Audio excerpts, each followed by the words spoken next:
Next, easily the most phenomenal cycling video to appear anywhere. Imagine taking a 23-kilo Boris bike up Mont Ventoux. Well, Rob Holden and two friends hired one of the bikes and took it over 700 miles from South London to Mont Ventoux, one of the Tour de France's toughest peaks. I would never do that on a Boris bike ever again. We were throwing around ideas about what we were going to do next, right? We watched a film about New York City bikes and they were just the same as the London Boris bike. Matt had that idea about Washington and getting there and back in 36 hours. Mount Washington is about 400 miles outside of New York, and I knew, having been there on holiday, that it was a lot steeper than Ventoux. So we'd fly from London to New York City, we'd pick up a Citibike, we'd drive up to Mount Washington, Rob would do the ride up, and then we'd drive all the way back and get Rob back to London in 36 hours. Matt had shown me some pictures of Mount Washington and the scenery around there, and it just looked incredible. Firstly, we needed to see if a city bike would even go up something that steep. So we hired a Boris bike out and we took it to our local hill, White Down in Surrey, and got Rob to ride it up several times to see. Well, I spoke to Ian and we were both a little bit concerned. This is a much more arduous climb than the Ventoux. So we wanted to really see if Rob was fit and healthy enough to be able to attempt the climb. We went to this laboratory on Harley Street. I mean, probably doesn't get much better than that. And what we're going to do today is what we call a cardiopulmonary exercise test. So it's going to tell us how fit you are today, and then we can go and compare that to how fit we think you should be.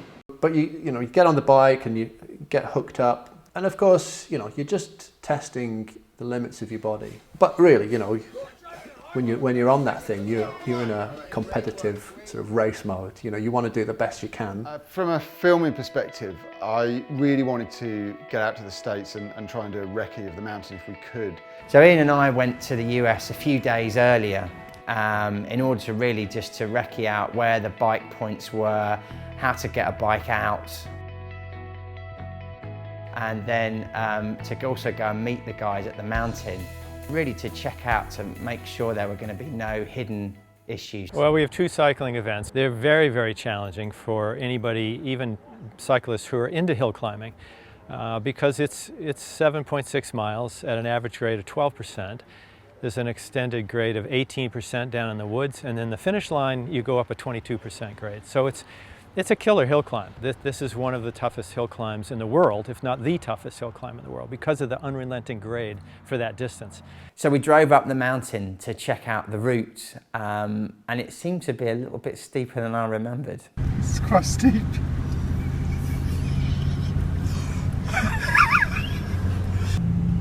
That's steep. This is steep. I think you're doing exactly the right thing, keeping positive. We weren't doubting Rob's fitness at all, but we were genuinely shocked at just how steep this mountain was. Most climbs, you have a big chainring on the front and a smaller sprocket on the back, but this one had to be equal. It was that steep. That's what they recommended. So, as we were leaving the mountain, Rob and Jay were getting on a flight in London to come to New York. Jay had bought these stopwatches, and as soon as the plane took off, we got this thing started, and this was, that was like the beginning of the challenge, really. At exactly the same time, Ian and I were driving back from Mount Washington to New York to meet them. After we picked the guys up, we had found that the nearest docking point was in Brooklyn, so we headed straight there. This time we decided to take two bikes. The mountain was that much steeper, we weren't sure whether the bikes, the sort of pressure and the stress on the bikes was actually going to break them, and so we took a spare one along with us. We found two that were in good condition and put them into the truck, which was like an open pickup truck, and we were ready to go. I think we'd gone 2 minutes, and all of a sudden we heard this. I just had my hands literally up here, and I'm thinking, I'm not moving. Yeah, it's kind of funny now, but at the time it was a bit scary. It was a bit like being in a movie. You know? What are you up to tonight? We are on our way to Mount Washington Auto Road. I think they realised after not very long that the story was too crazy to be made up. And so, you know, with a bit of persuasion from myself and Ian, they sent us on our way. You know, from that point we knew the challenge was on. So now we were on our way. It's a 400-mile drive to Mount Washington from New York, so effectively 7 hours. Being stopped by the police meant that we were now running over an hour late.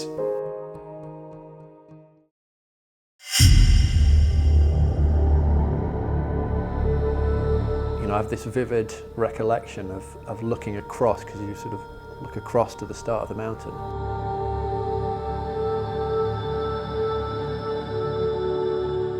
And you can just see the road going up, and then it disappears into the trees. We got to the mountain and there's really no time to look at scenery. We just had to get the bikes out and get Rob straight on his way. Right, we ready? Ready to roll, Matt? Let's go. We completely lucked out with the weather. It was blue skies all the way to the top of the mountain. So Ian quickly fixed the Garmin Verb camera on the front of the bike, and immediately we then got Rob on his way.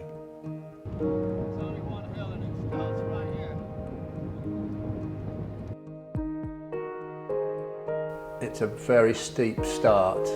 It ramps up very quickly. Von 2 and Mount Washington are very similar height, within 5 metres. The difference is that with the Von 2 climb, you've got 12.5 miles to get to the top, whereas with Washington, you've literally got 7.5 miles. So within like 100 metres of starting, Rob's run out of gears, he's in bottom gear and he's off the saddle, and he then doesn't sit down again for the next 20 minutes, half an hour.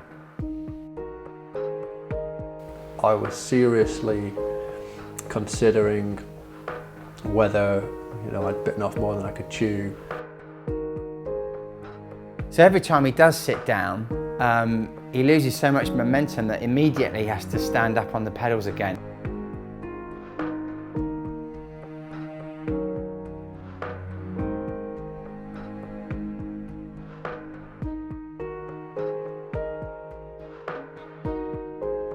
I was starting to weave around a bit to reduce the gradient, because it was, for the gear I had and the weight of the bike, it was not impossible to go straight, but I knew I was using a lot of effort to do that.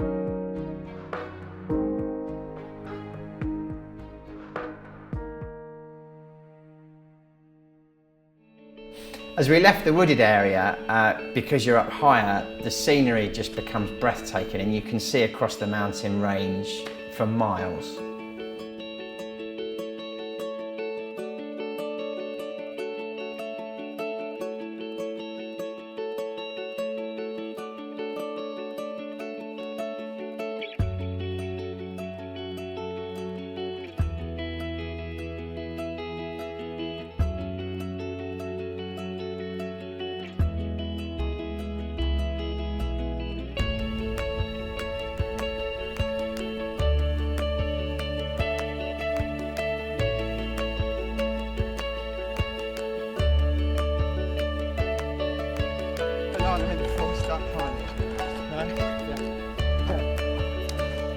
Good stuff, Rob. One of the big concerns we had for this climb was that there was a large unpaved section further up the mountain. So it was a dirt road essentially. The unpaved section was super steep. Again, we were on a 17–18% gradient.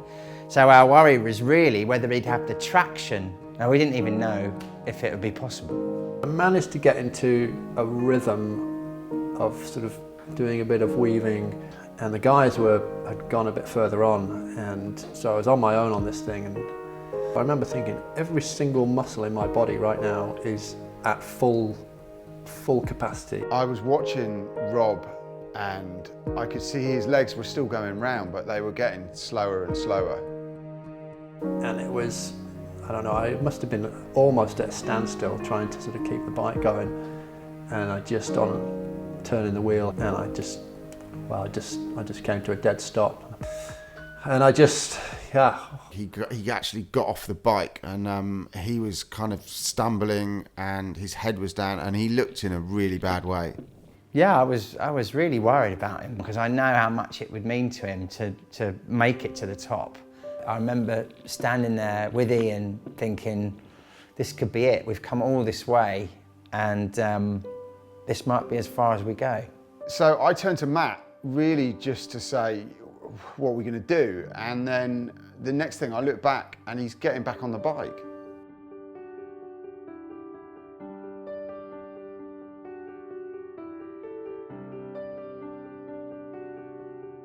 So I just thought, okay, I've stopped, take it, stretch my legs, take a second to stretch my legs out.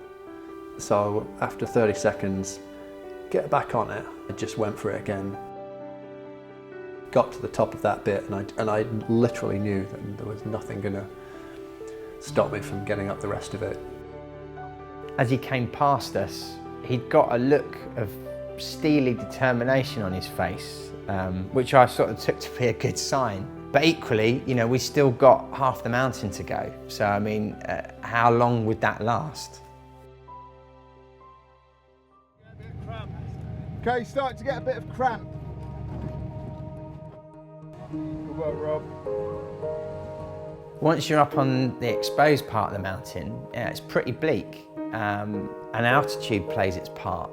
It's colder, it's windier up there, and you know, and the air is thinner.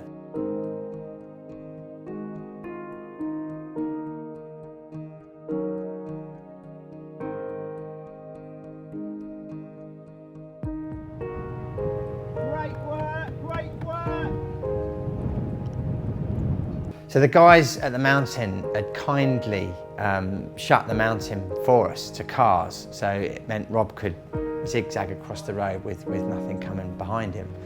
Unfortunately, because we'd got there so late, at this point they'd now had to start to let cars go up the mountain again, which just led to more issues for Rob, where he had to constantly let cars through.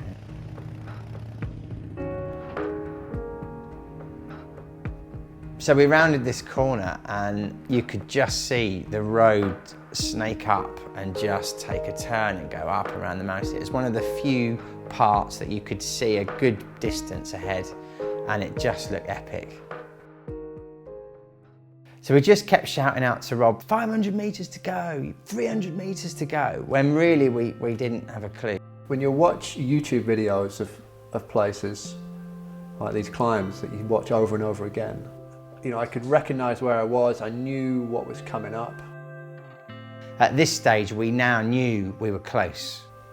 It's almost impossible to ride up, but the fact that it's the last 100 metres, you know, you just give absolutely everything.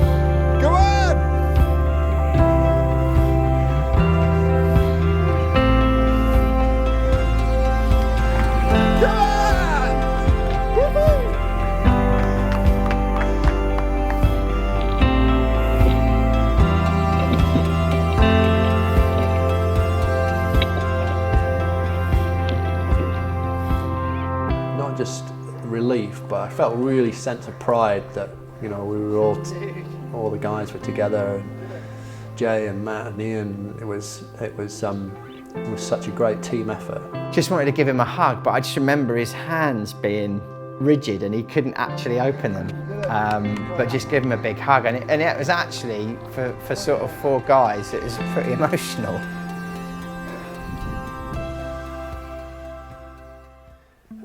There's a sign that says top of Mount Washington, and Matt said, well, you've got to get up there and have your picture taken. But this meant climbing, I don't know, 25 yards over a load of very big boulders, carrying a Citibike.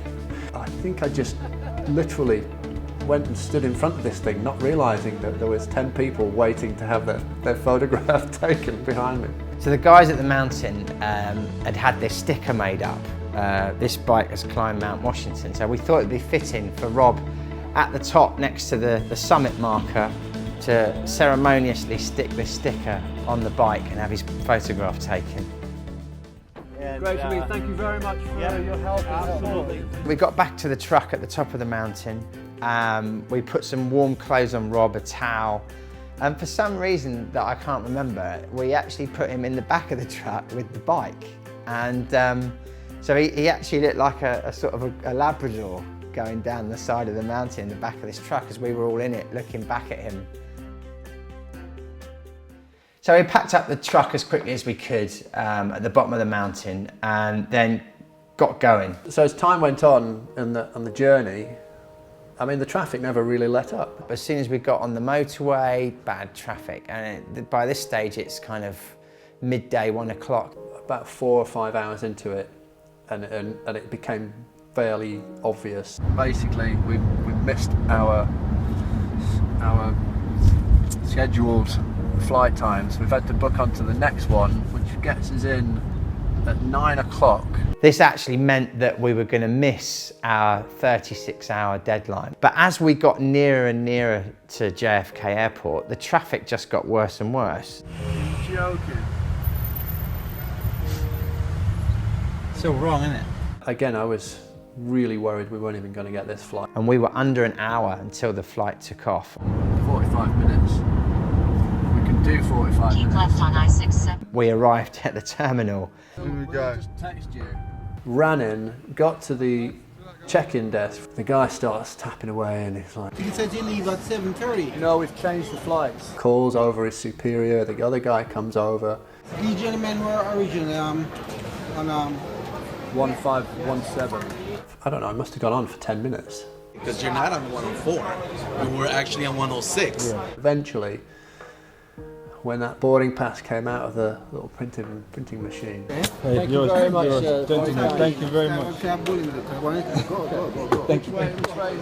We got hold of it and we just looked at each other and we run. We're on, mate, we're on, let's get through. And we literally got to the plane, to the gate, as they were boarding. 28 hours. 28 hours, 44 minutes, 56 seconds. You know, there was an overriding disappointment in the car. Holy moly, what was that all about? Hello. We left the guys and we found the nearest motel we could and literally just went straight to sleep. Once we took off, the captain came over the PA system and he said, flight time estimated at 6 hours. And we knew the flight time should have been 7 hours, which meant we were going to get in an hour early. And I said, did he just say 6 hours? And Jay said, yeah, I think he did. And as we touched down, we landed, we stopped watch. So that equates to 35 hours, 23 minutes, 29 seconds. So we were just super excited. Having woken up feeling a bit groggy after not having had sleep for so long. First thing we did when we landed and got a signal on our phones was text them to say we've made it. That Ian just happened to be looking at his phone and just said to me, oh, they did it. So in actual fact, we had made the challenge.